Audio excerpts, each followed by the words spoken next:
ప్రార్థన విను తండ్రి. హృదయ పరిశోధకుడమైన దైవ, ఇంతవరకు నాయన ఈ కార్యక్రమాన్ని పరిశుద్ధాత్ముని ద్వారా క్రమముగా మర్యాదగా మీరు నడిపించినందుకై మీకు స్తోత్రాలు చెల్లించుచున్నాను దేవ. ఈ సమయంలో నాయన నిదాసుడనైన నేను మీ మాటలని చెప్పబోవచ్చు ఉండగా నన్ను బలపరచుమని, అదేవిధంగా ఇక్కడ కూడుకున్నటువంటి వారు మీ మాటలను జాగ్రత్తగా వినడానికి సహాయమును చేయదేవ. పిల్లలు ఉన్నటువంటి తల్లిదండ్రులు వారి పిల్లలను నాయన స్వాధీనములో ఉంచుకున్నట్లుగా సహాయమును చేయమని మీ కుమారుడు అయినటువంటి యేసుక్రీస్తు పేరట మిమ్మల్ని అడుగుచున్నాను తండ్రి. ఆమేన్. సమయంలో దేవుని గ్రంథములో నుండి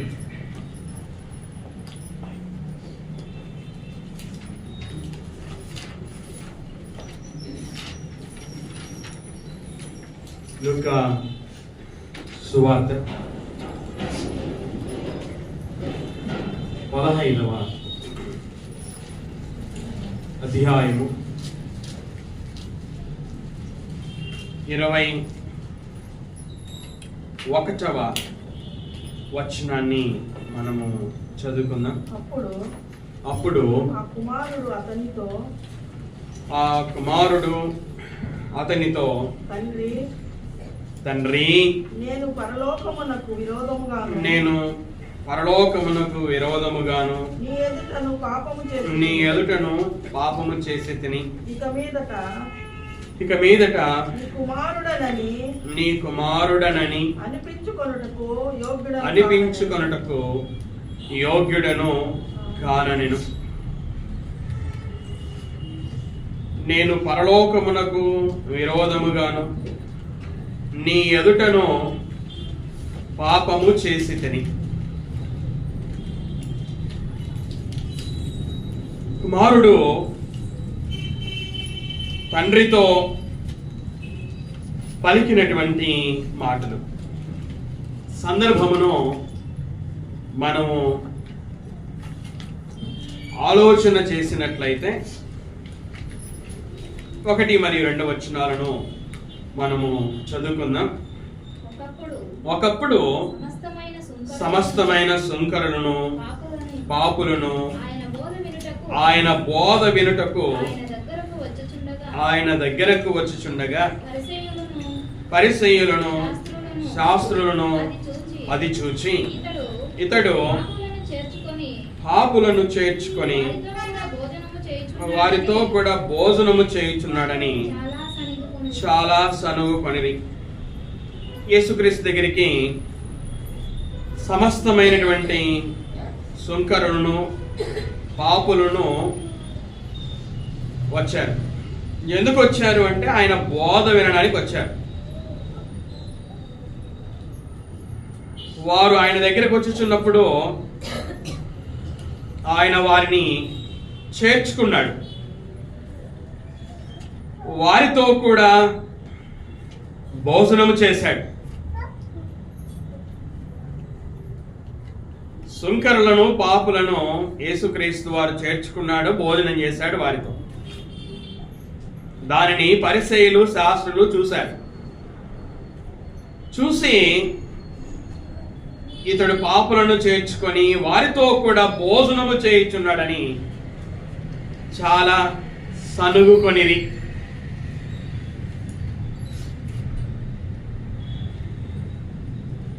సనుగుకొన్నప్పుడు యేసుక్రీస్తు వారు వారితో ఉపమానాన్ని చెప్పాడు.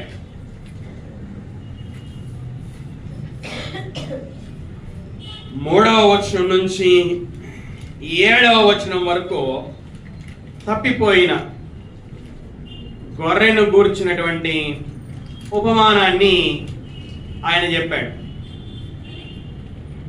8వ వచనం నుంచి 10వ వచనం వరకు తప్పిపోయిన వెండి నాణెమును గూర్చినటువంటి విషయాలను ఆయన తెలియజేశాడు. 11వ వచనం నుంచి 32వ వచనం వరకు తప్పిపోయినటువంటి కుమారుణ్ణి గురించి ఆయన మాట్లాడాడు.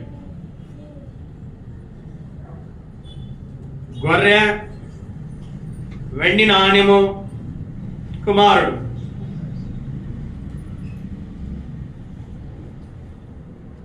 తప్పిపోయిన గొర్రె, తప్పిపోయిన వెండి నాణ్యం, తప్పిపోయినటువంటి కుమారుడు.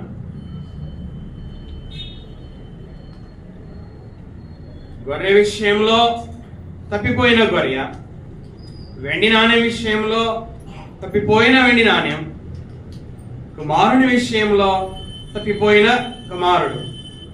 అంటే తప్పిపోవడము అనేది సాధారణంగా చూస్తున్నాం ఈ 3 విషయాలలో. శంకరులు, పాపులు, పరిసయ్యులు, శాస్త్రులు యేసుక్రీస్తు వారు శంకరులని, పాపులను చేర్చుకొని వారితో భోజనం చేయుచున్నాడని చాలా సనువు కొనినటువంటి సందర్భములో ఆయన ఈ ఉపమానాన్ని చెప్పాడు. ఆ ఉపమానంలో ఈ విషయాలను ఆయన తెలియజేశాడు. తప్పిపోయిన గొర్రె, తప్పిపోయిన వెండి నాణ్యం, తప్పిపోయిన కుమారుడు. ఈ ఉదయకాలపు వేళ తప్పిపోయిన గొర్రె గురించి, వెండి నాణ్యం గురించి నేను మాట్లాడబోవడం లేదు. తప్పిపోయిన కుమారుడిని గురించి నేను మాట్లాడము ప్రారంభము చేశాను. ఇది సందర్భం. 11వ వచనం నుంచి 32వ వచనం వరకు, అనగా 22 వచనాలు ఈ తప్పిపోయిన గొర్రెని గురించి, తప్పిపోయిన కుమారుడిని గురించి వ్రాయబడ్డాయి. గొర్రె గురించి 3, 4, 5, 6, 7 5 వచనాలు వ్రాయబడ్డాయి. నాణ్యం గురించి 3 వచనాలు వ్రాయబడ్డాయి. తప్పిపోయిన కుమారుని గురించి 22 వచనాలలో వ్రాయబడి ఉంది.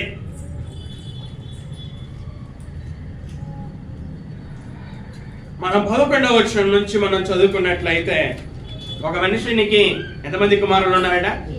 2 కుమారులు ఉన్నారు. వారిలో చిన్నవాడు, తండ్రి ఆస్తిలో నాకు వచ్చు భాగం ఇమ్మని తన తండ్రిని అడగగా అతడు వారికి తన ఆస్తిని పంచిపెట్టెను. 2 కుమారులు ఉంటే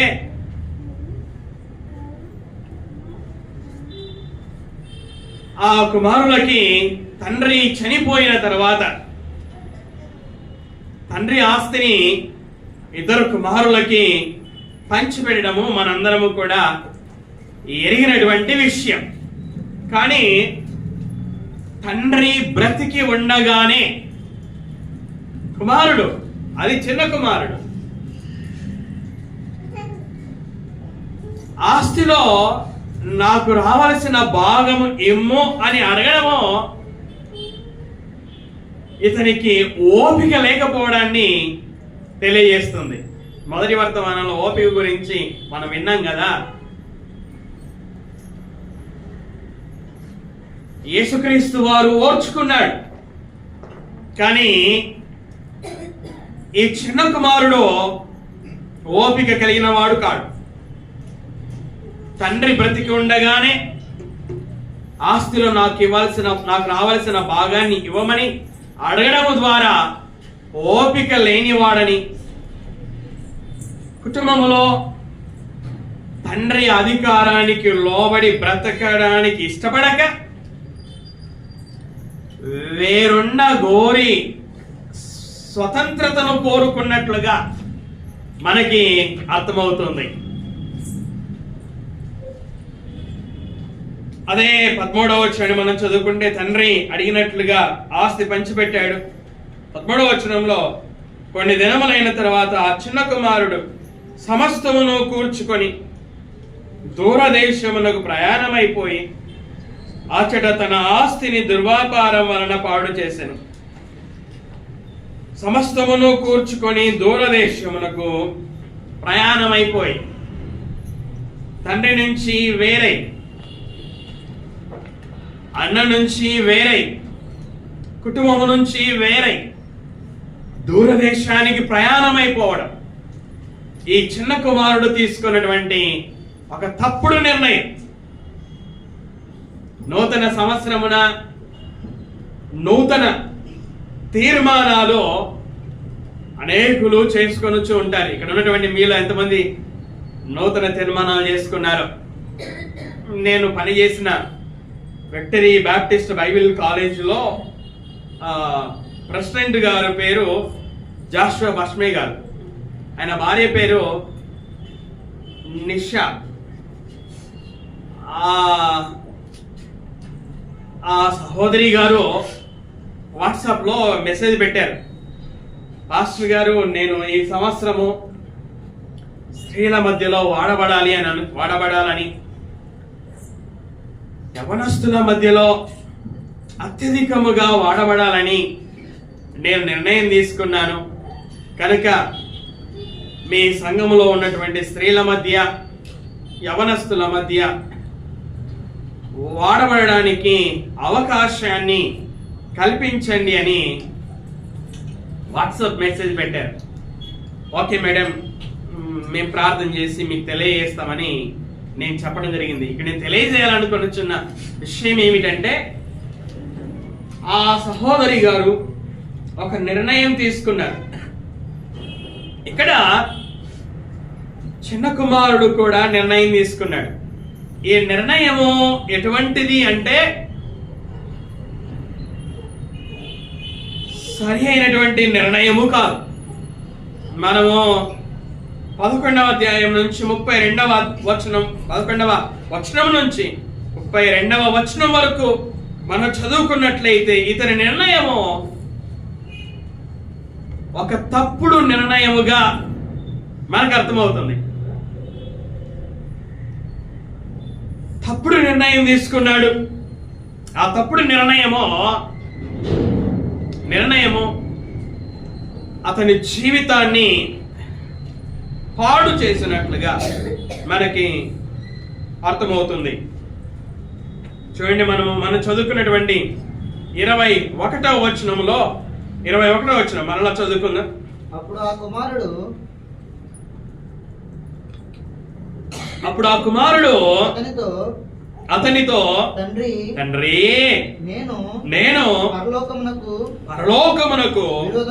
విరోధముగాను నీ ఎదుటను పాపము చేసి తిని. ఇక మీదట తీసుకున్నటువంటి తప్పుడు నిర్ణయం పాపము చేసేటట్లుగా నడిపించింది. ఏ పాపం చేశాడు ఈయన? 13వ వచనం చదువుకుంటే, 13వ వచనంలో, అచ్చట తన ఆస్తిని దుర్వ్యాపారము వలన పాడు చేసెను. తండ్రి ఆస్తినిచ్చాడు, ఆస్తిని తీసుకున్నాడు, దూరదేశం వెళ్ళిపోయాడు. ఆ దూరదేశంలో ఆస్తిని ఏం చేశాడంట? పాడు చేసేసాడు. దేని వలన పాడు చేశాడు? దుర్వ్యాపారము వలన పాడు చేశాడు. చెడు వ్యాపారం. ఏంటి చెడు వ్యాపారం? 30వ వచనాన్ని మనం చదువుకుంటే, 30వ వచనం చదువుకుంటే, అయితే నీ ఆస్తిని వేశ్యలతో తినివేసిన ఈ నీ కుమారుడు రాగానే వీని కొరకు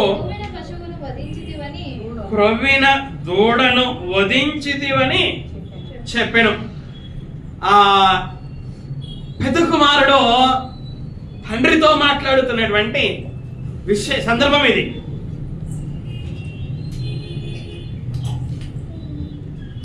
పెద్ద కుమారుడు తన పెద్ద కుమారుడు చిన్న కుమారుడి విషయమై తండ్రి దగ్గర మాట్లాడుతున్నాడు అనే సందర్భం. అన్న తమ్ముని గురించి ఏమని చెప్తున్నాడు? నీ ఆస్తిని వేశ్యలతో తినివేసిన దుర్వ్యాపారం ఏమిటి అంటే వేశ్యలతో వ్యాపారం.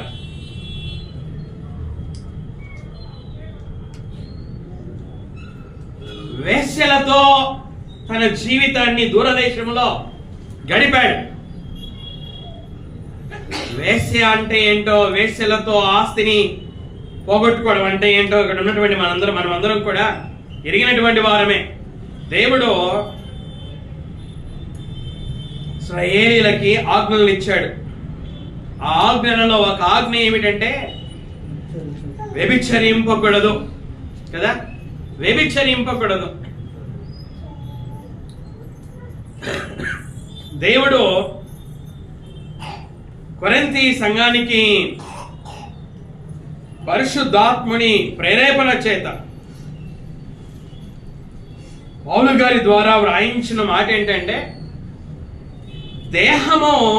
దేవుడు దేహాన్ని చేసింది నేల మంటితో, ఈ దేహాన్ని నిర్మించింది జారత్వం కోసం కాదు.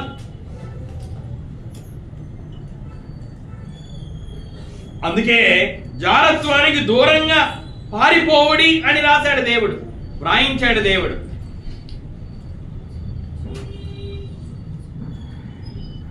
వ్యభిచరింపకూడదు అని ఆజ్ఞనిచ్చాడు.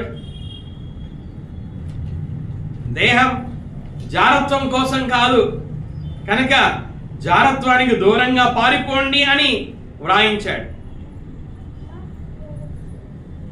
ఈ చిన్న కుమారుడు వ్యభిచార సంబంధమైన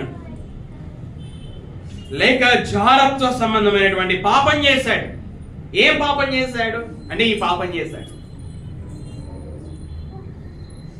యేసుక్రీస్తు వారు కొండ మీద కూర్చొని శిష్యులతో బహుజన సమూహముతో మాట్లాడుచున్న సందర్భంలో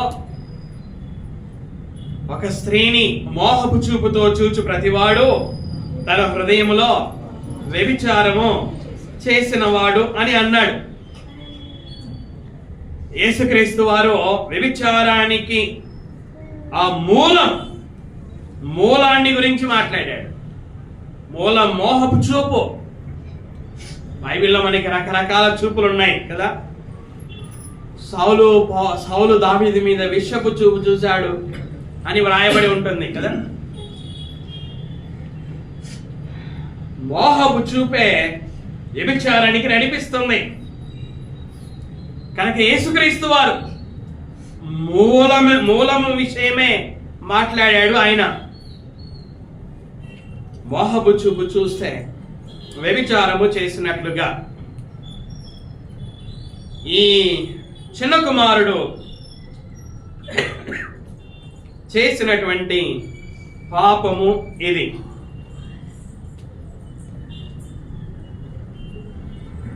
పౌలు గారు రాశారు, దేవుడు పౌలు గారి ద్వారా వ్రాయించిన మాట ఏంటంటే, మనుష్యుడు ఏం విత్తుతాడో అదే పంట కోస్తాడు.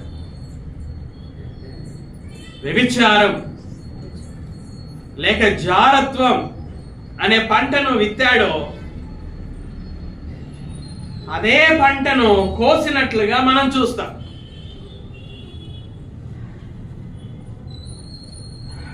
పాపం వలన పొందినటువంటి ఫలితం అదే లూకాసు వార్త 15వ అధ్యాయము 3వ వచనాన్ని మనం చదువుకుందాం. చూడండి. కొన్ని దినములైన తర్వాత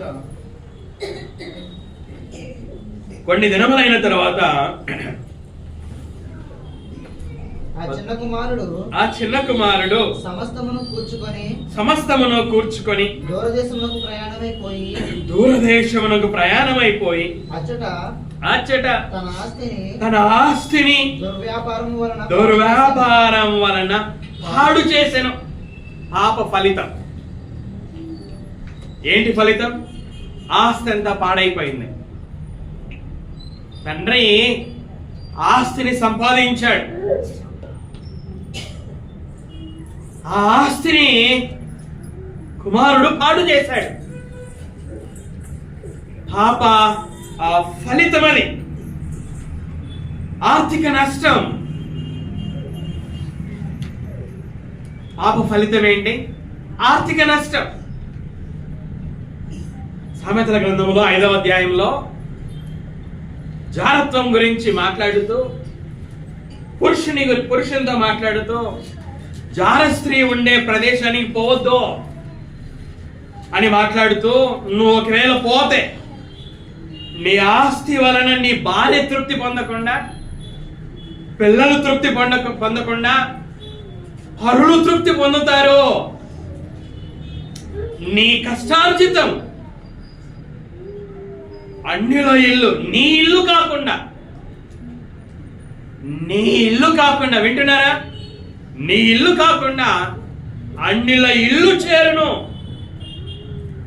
తుదకు నీ మాంసం, ఎయిడ్స్ రోగం, నీ మాంసం, నీ శరీరం క్షీణించిపోతుంది అని హెచ్చరించినట్లుగా మనము చూస్తూ ఉన్నాం. ఆర్థిక నష్టం. పాప ఫలితం ఏమిటి అంటే ఆర్థిక నష్టం.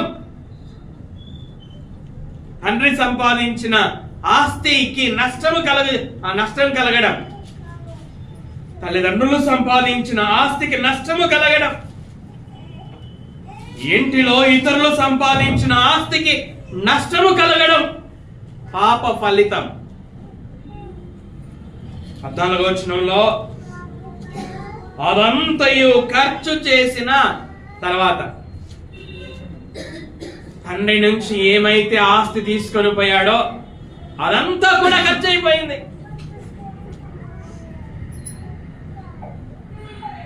15వ వచనంలో అదంతయు ఖర్చు చేసిన తర్వాత ఆ దేశమందు గొప్ప కరువు రాగా వాడు ఇబ్బంది పడసాగి.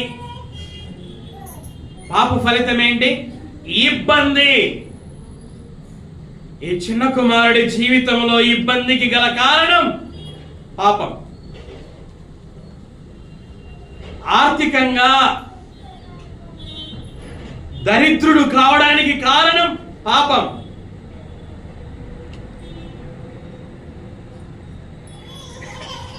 ఇబ్బంది పడసాగి వెళ్ళి ఆ దేశస్థులలో ఒకని చెంత చేరెను.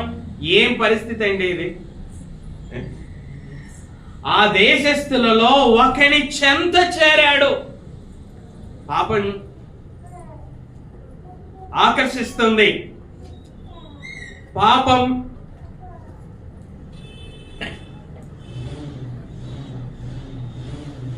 ఆకర్షించిన తర్వాత ఫలితము మనం చూస్తా ఉన్నాం. ఏంటి ఫలితం? ఆ దేశస్థులలో ఒకని చెంత చేరాడు. ఎందుకు చేరాడు ఒకని చెంత? పని కోసం, కూలివాణిగా చేరాడు. తండ్రి దగ్గర ఎంతో మంది కూలివాన్లు ఉన్నారు. చూడండి ఆ మాట, 17వ వచనం. అయితే బుద్ధి వచ్చినప్పుడు వాడు నా తండ్రి యొద్ద ఎంతో మంది కూలివాండ్రకు. తండ్రి యొద్ద ఎవరున్నారట? కూలివాండ్రు ఉన్నారు. ఎంతమంది కూలివాండ్రు ఉన్నారు? ఎంతో మంది కూలివాండ్రు ఉన్నారు. తండ్రి యజమాని, కొడుకు కూడా ఏమవుతాడు? కొడుకు కూడా యజమానే కదా. యజమానిగా ఉండవలసినటువంటి కుమారుడు ఆ దూరదేశములో ఒకని చెంత కూలివాణిగా చేరాడు అంటే పాప ఫలితం ఏంటో అందరూ కూడా వినాలి. విశ్వాసి అయినా అవిశ్వాసి అయినా పాప ఫలితం ఏమిటో మనం చూస్తూ ఉన్నాం. పాపం చేసిన ఒక్క వ్యక్తి మాత్రమే కాదు అనుభవించాల్సింది, అతని వలన ఆ పాప ఫలిత ప్రభావం తండ్రి మీద ఉంటుంది, తల్లి మీద ఉంటుంది, అతనితో పాటు పుట్టినటువంటి వారి మీద కూడా ఉంటుంది. కూలివానిగా చేరడం.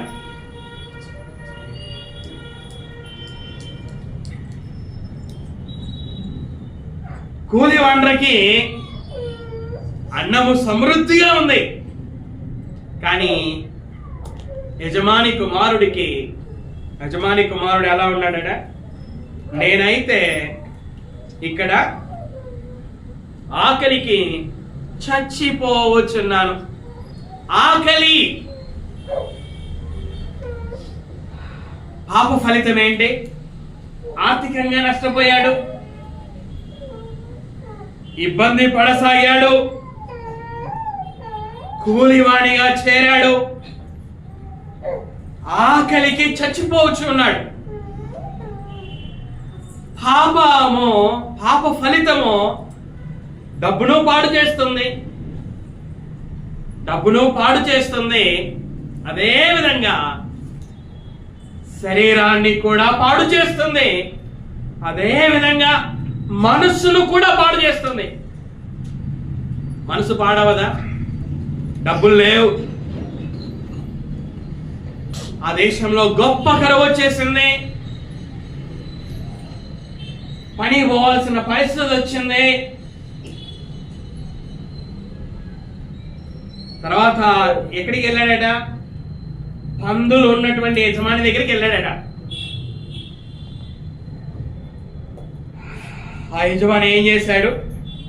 పందులు మేపడానికి తన పొలములలోనికి పంపాడు. పాప ఫలితం చూడండి.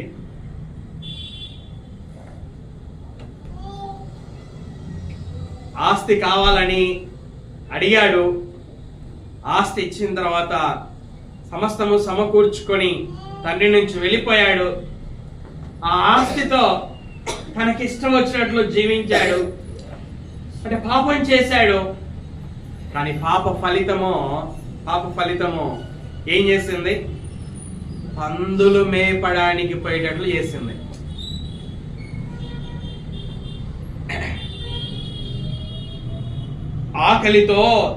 ఆకలితో ఏం చేశాడంటే 16వ వచనం, వాడు పందులు తిను పొట్టుతో తన కడుపు నింపుకొన ఆశపడెను. మనలో ఎవరైనా పందులు తినే పొట్టుతో కడుపు నింపుకోవడానికి ఆశపడ్డామా?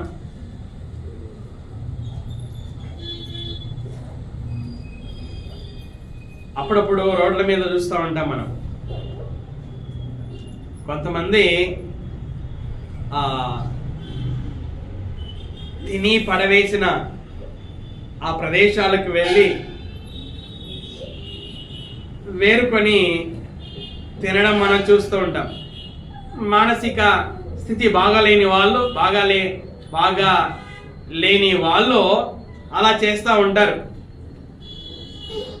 కానీ ఆకలికి కూడా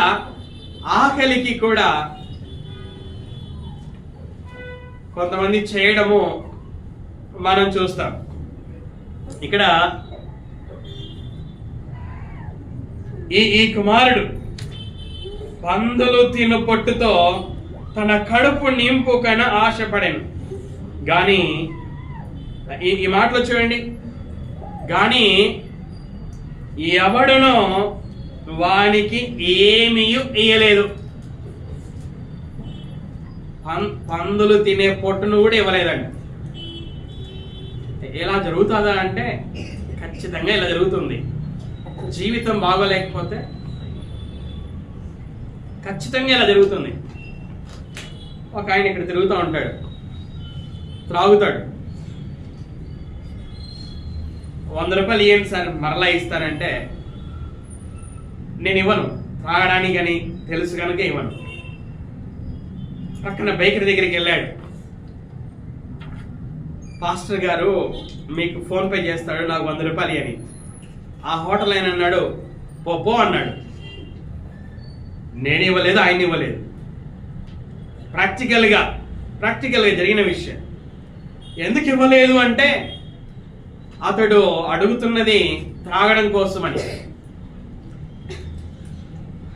వ్యక్తి త్రాగుడుకు లోనవుతే అతని పరిస్థితి అది. ఇక్కడ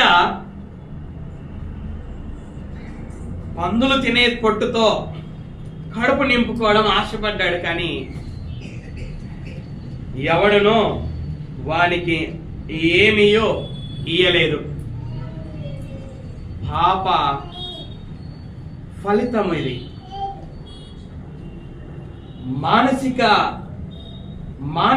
మానసికంగా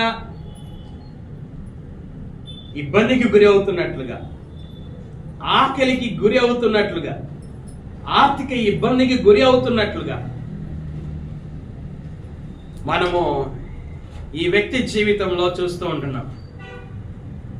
పౌలు గారు రాశారు, ఏమని రాశారు? పాపం వలన వచ్చే జీతం మరణం.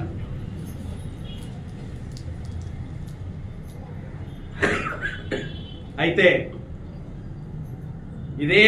ఇలాగ పాపం చేసినటువంటి వ్యక్తి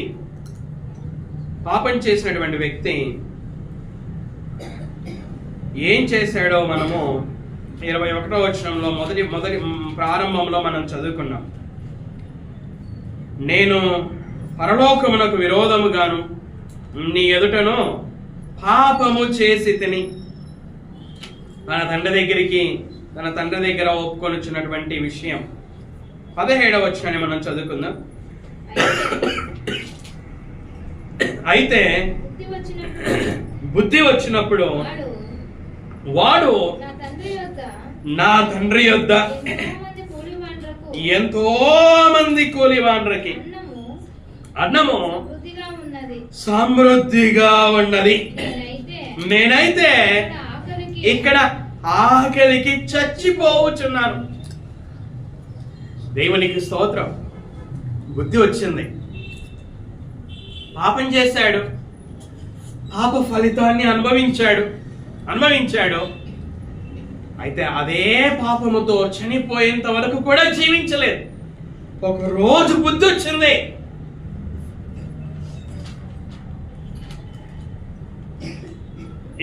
మన 17వ వచనం చదువుకుంటే, నా తండ్రి యొద్ద ఎంతో మంది కూలివాండ్రకి అన్నము సమృద్ధిగా ఉన్నది.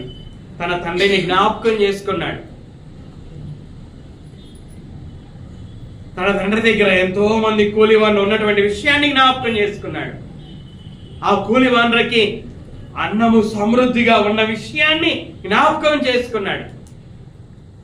తండ్రి నుంచి ఆస్తిని తీసుకొని దూరదేశానికి వెళ్ళాడు. పాప ఫలితం వలన తండ్రిని జ్ఞాపకం చేసుకున్నాడు. అంత మాత్రమే కాదు, తన స్థితిని కూడా అర్థం చేసుకున్నాడు. నేనైతే ఇక్కడ ఆకలికి చచ్చిపోవచ్చున్నాను. నా తండ్రి దగ్గర పరిస్థితి ఆ విధంగా ఉంది, నా పరిస్థితి అయితే ఈ విధంగా ఉంది. తన తండ్రి దగ్గర ఉన్నటువంటి సమృద్ధిని అర్థం చేసుకున్నాడు, తన స్థితిని అర్థం చేసుకున్నాడు. 18వ వచనం చూడండి. 18వ వచనం, నేను లేచి నా తండ్రి యొద్దకు వెళ్ళి, నేను లేచి తనలో తాను అనుకొనుచున్నాడు. తన తండ్రిని జ్ఞాపకం చేసుకున్నాడు, తన స్థితిని అర్థం చేసుకున్నాడు. ఇప్పుడు తనలో తాను అనుకొనుచున్నాడు. వింటున్నారా? తనలో తాను అనుకొనుచున్నాడు. దావీదు గారు తన ప్రాణంతో చెప్పుకున్నాడు కదా, నా ప్రాణమా యెహోవాను సన్నతించుము, నా అంతరంగమునున్న సమస్తమా ఆయన పరిశుద్ధ నామమును సన్నతించుము, ఆయన చేసిన ఉపకారములలో దేనిని మరొకము అని దావీదు గారు తన ప్రాణముతో చెప్పుకున్నట్లుగా తనలో తాను చెప్పుకొనిచున్నాడు. తనలో తాను చెప్పుకొనొచ్చి ఉన్నాడు. ఏమని చెప్పుకుంటున్నాడు? నేను లేచి ఎక్కడికి పోవాలనుకున్నాడు? నా తండ్రి యొద్దకు వెళ్ళి. ఇది మారు మనసు అండి. ఎక్కడి నుంచి వచ్చాడు? ఎవరి యొద్ద నుండి వచ్చాడు? మీకు చెప్పాలి, అందరూ చెప్పాలి. ఎవరి యొద్ద నుండి వచ్చాడు? తండ్రి యొద్ద నుండి దూరదేశానికి వచ్చాడు. ఇప్పుడు ఎక్కడికి వెళ్ళాలనుకుంటున్నాడు? తండ్రి యొద్దకు తిరిగి వెళ్ళాలి అనుకుంటున్నాడు. ఇది మనసు మారడం అంటే.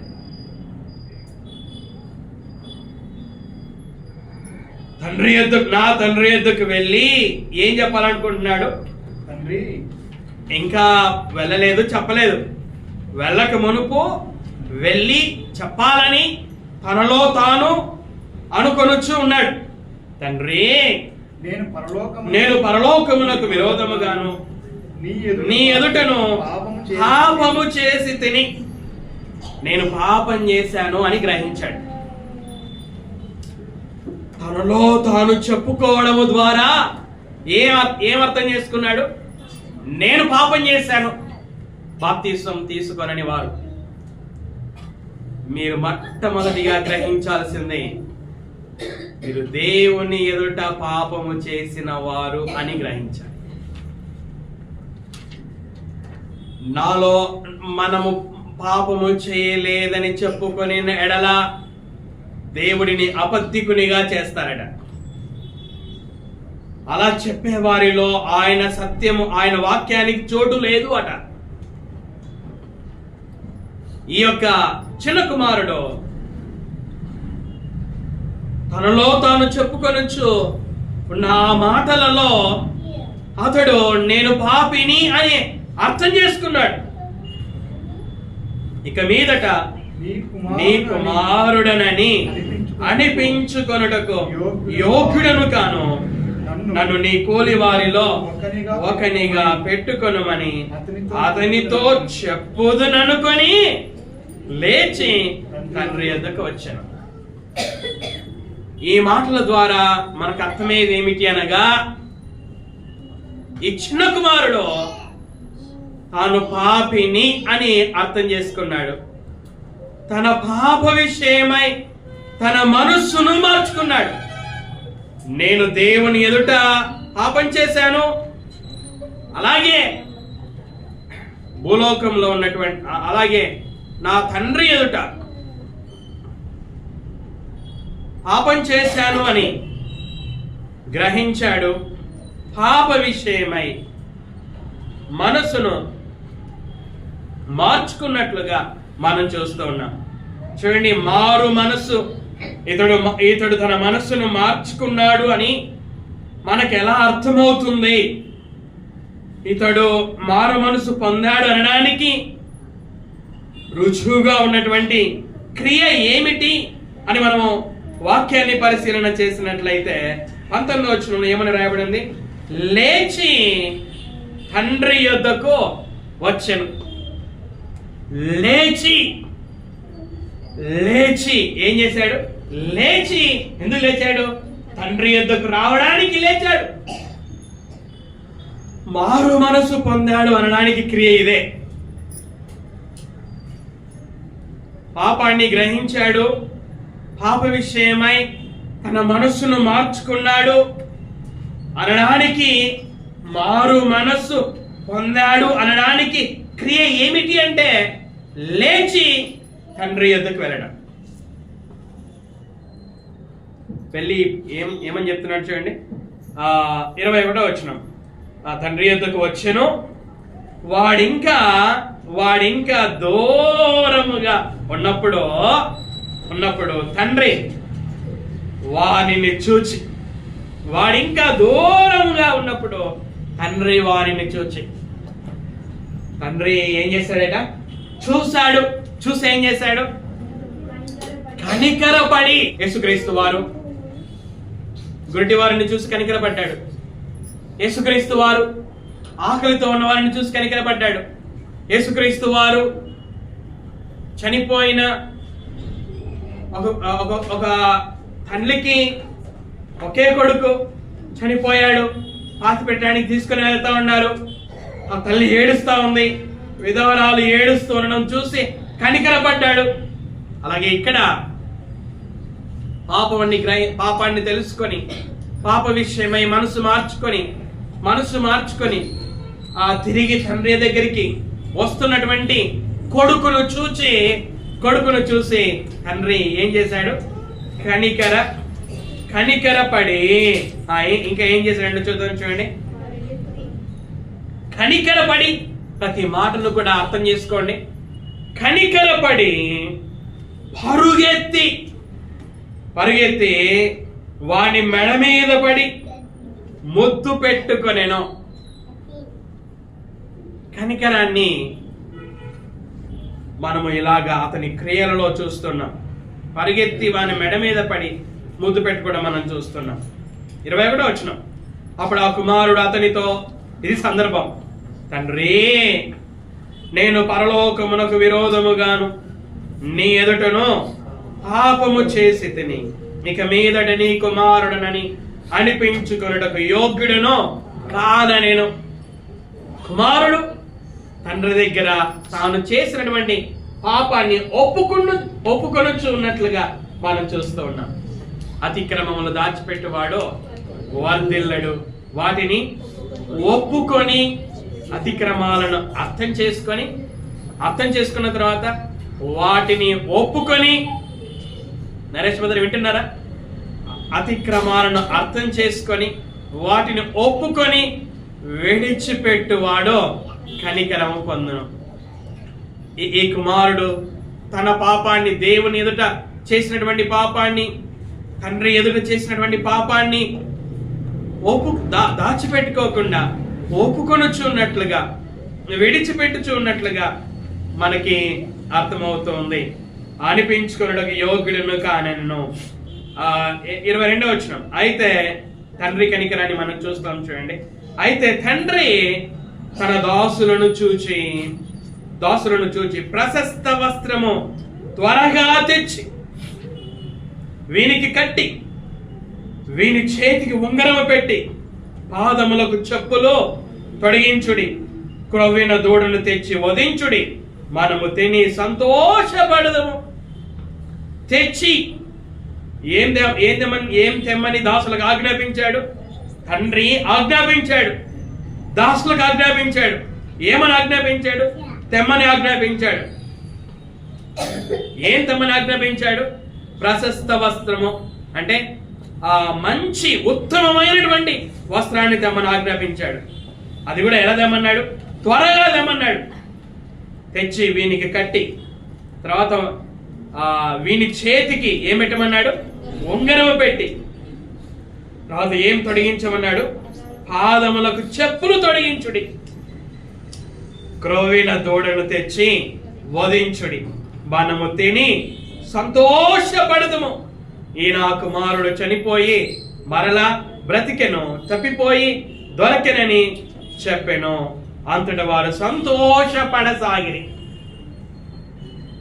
కొడుకు తాను చేసినటువంటి పాపాన్ని తెలుసుకొని, ఆ పాప విషయమై మనసు మార్చుకొని తిరిగి తన తండ్రి దగ్గరకు వచ్చినప్పుడు ఆ తండ్రి కనికరపడి తన కొడుకును క్షమించి తన ఇంటిలోకి చేర్చుకోవడాన్ని, తన కొడుకుతో కలిసి, దాసులతో కలిసి సంతోషపడడాన్ని మనం చూస్తూ ఉన్నాం. ఉదయకాలపు వేళ తండ్రి దేవునికి గుర్తుగా ఉన్నాడు. ఈ తప్పిపోయిన కుమారుడు పాపికి గుర్తుగా ఉన్నాడు. కనుక ఈరోజు మనం నేర్చుకోవాల్సిన పాఠం ఏమిటంటే, ఎవరైతే ఇంకా మీ పాపాన్ని ఇంకా గుర్తించలేదో, పాపాన్ని గుర్తించినటువంటి మీరు దేవుని ఎదుట మీరు పాపము చేసినటువంటి వారు అన్నటువంటి విషయాన్ని మీరు గుర్తించాలి. ఈ చిన్న కుమారుడు ఏ విధంగా పాపం విషయమై మారు మనసు పొందాడో మీరు కూడా పాపం విషయమై మారు మనసు పొందాలి.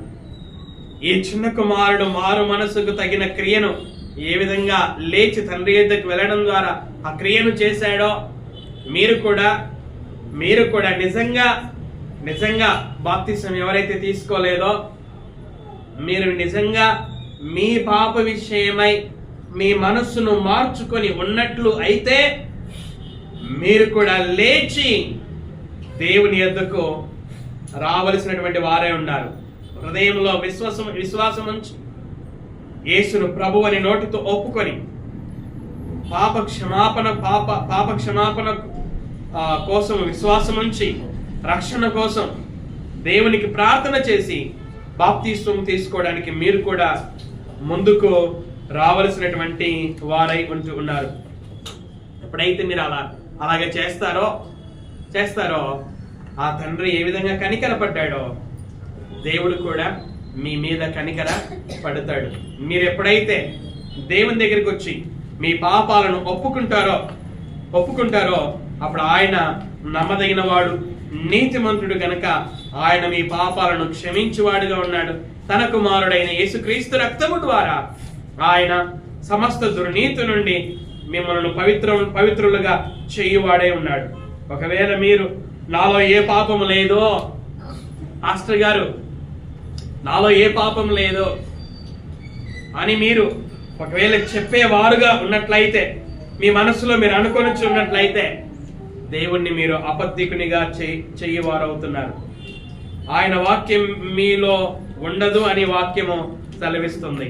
కాబట్టి ఉదయకాలపు వేళ బాప్తిస్మం పొందినటువంటి వారు కొన్ని రోజులుగా చెరసాల నాయకుని జీవితము ద్వారా, మంత్రి జీవితము ద్వారా, ఈరోజు తప్పిపోయిన కుమారుడి జీవితము ద్వారా బాప్తిస్మం తీసుకోవాల్సినటువంటి మీ కొరకు దేవుని వాక్యాన్ని మీకు బోధిస్తూ ఉంటున్నాను. కనుక తప్పిపోయిన కుమారుడు ఏ విధంగా మారు మనసు పొంది తండ్రి యొద్దకు వచ్చాడో, కనికరపడ్డాడో మీరు కూడా ఆ కుమారుని వలె జీవించాలి అని ప్రభువు పేరట మనవి చేస్తున్నాను. ఒక వచనం మనం చదువుకుందాం. మొదటి పేతురు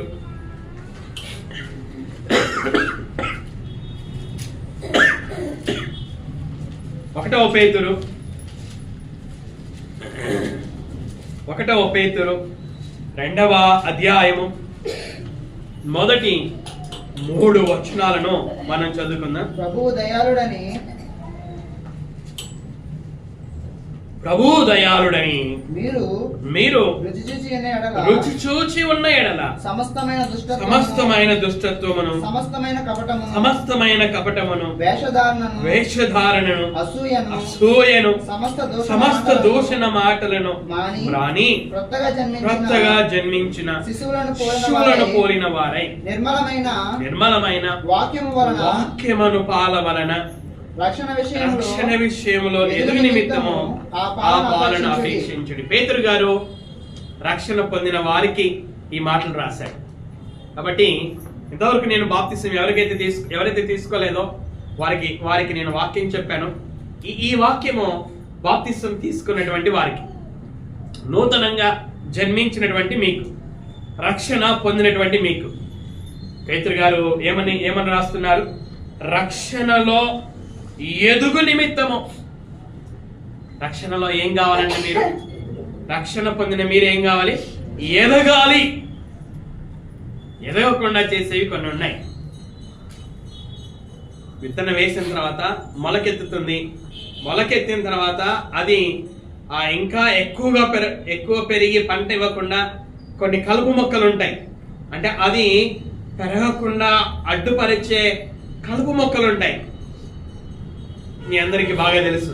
అలాగే రక్షణలో ఎదగకుండా చేసేవి ఉన్నాయి. ఏమిటవి? సమస్తమైనటువంటి దుష్టత్వము. బాప్తిస్మం తీసుకున్నాం. బాప్తిస్మం తీసుకున్న తర్వాత కూడా ఇంకా ఏముందట? దుష్టత్వం.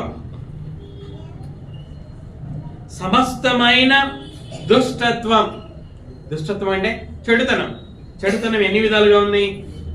అనేక విధాలుగా ఉన్నటువంటి చెడుతనాన్ని ఏం చేయాలంట? రక్షణ పొందిన వారు ఏం చేయాలి? మానివేయాలి. సామెతల్లో ఈ విధంగా రాయబడి ఉంది. దేవుని యందు భయభక్తులు కలిగి చెడుతనాన్ని విడిచిపెట్టు, అప్పుడు నీ దేహానికి ఆరోగ్యం, నీ ఎముకలకు సత్తువ అని ఉంది.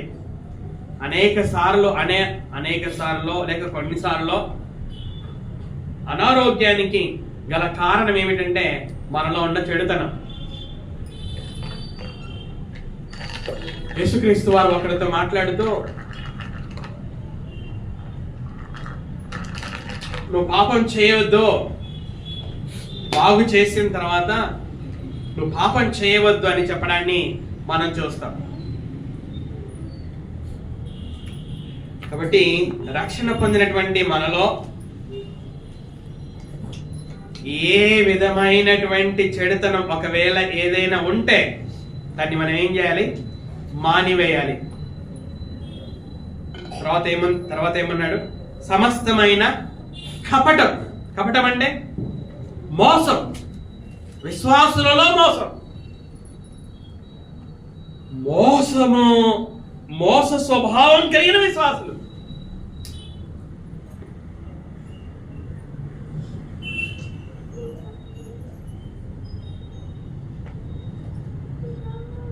పైన ఒక విధంగా మాట్లాడడం, లోపల ఒక విధంగా మాట్లాడడం, దానినే మోసం అంటారు కదా.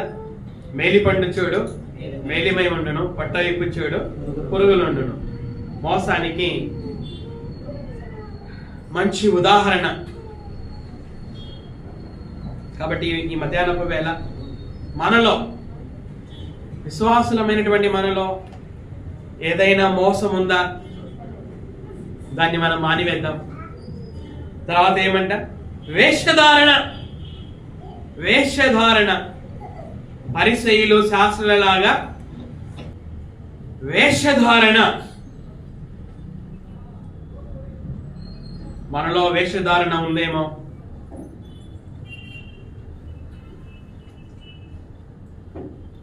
దీన్ని మనం మానుకుందాం.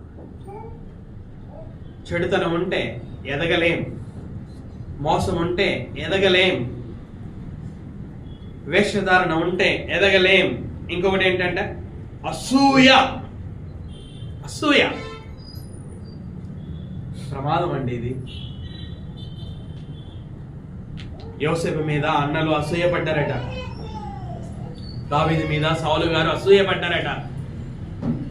యేసుక్రీస్తును అప్పగించడానికి ఒక కారణం ఏంటంటే అసూయ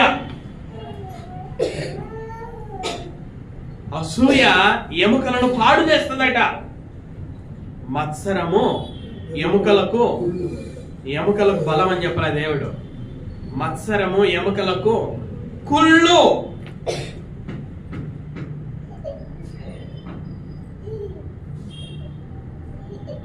నువ్వు కుళ్ళుపోతాడివి, నువ్వు కుళ్ళుపోతు దానివి.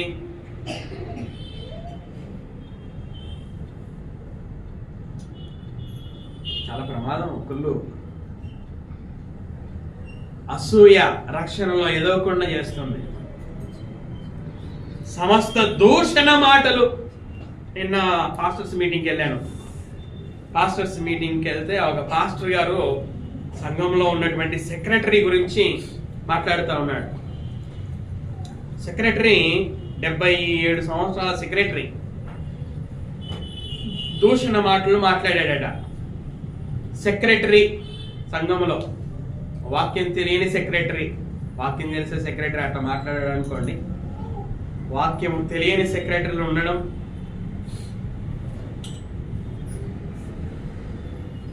ఆ సంఘం యొక్క దుర్భర స్థితి. 77 సంవత్సరాల సెక్రటరీ సేవకుడిని దూషణ మాటలు మాట్లాడాడు అట. మనలో ఇక్కడ ఉన్న మనం సంఘములో ఎలా మాట్లాడతాం? సంఘంలో ఎలా మాట్లాడతాం? చాలా భక్తిగా మాట్లాడతాం. ఇంట్లో భక్తి కనపడాలి. ఇంట్లో, స్కూల్లో, కాలేజీలో, పనిచేసే దగ్గర నిజమైన భక్తి అక్కడ. సంఘంలో కాదు. అంటే సంఘంలో బయటకు కనిపించేది కాదు, కానీ బయట బయట మనం ఎలా జీవిస్తున్నామో అది మన నిజమైన భక్తికి గుర్తు. సమస్త దూషణ మాటలు మాని, ఇవి రక్షణలో ఎదగకుండా చేస్తాయి. బాప్తిసం తీసుకున్నాం, సంవత్సరాలు అవుతుంది, ఎదుగుదల లేదు, ఏం లేదు. పెళ్ళయింది, సంవత్సరం అయింది, అమ్మాయి గర్భవతి కాలేదు. ఇంకా రెండు కుటుంబాల వాళ్ళలో టెన్షన్. సంవత్సరం అయిపోయింది, ఇంకా గర్భవతి కాలేదు.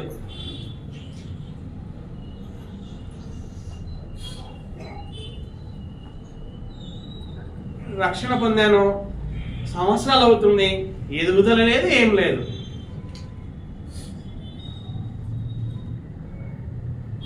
ఏంటి కారణం?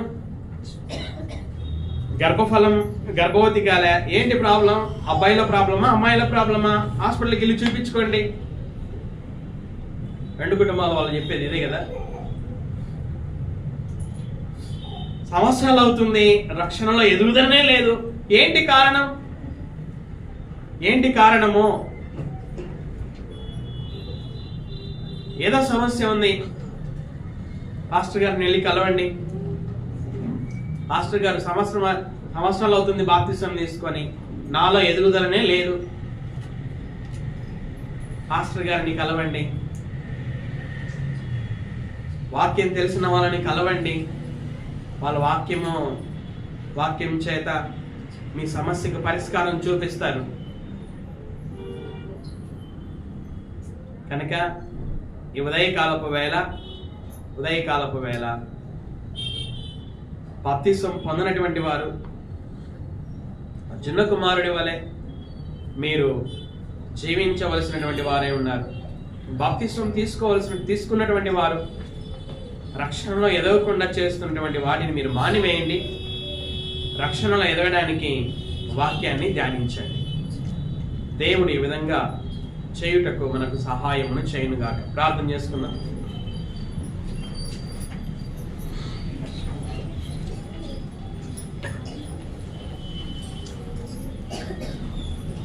ప్రార్థన విను తండ్రి. ఇంతవరకు నాయన నీ మాటలు చెప్పడానికి మీరు సహాయమును చేసినందుకై స్తోత్రాలు చెల్లించుచున్నాను దైవ. సమయంలో నాయన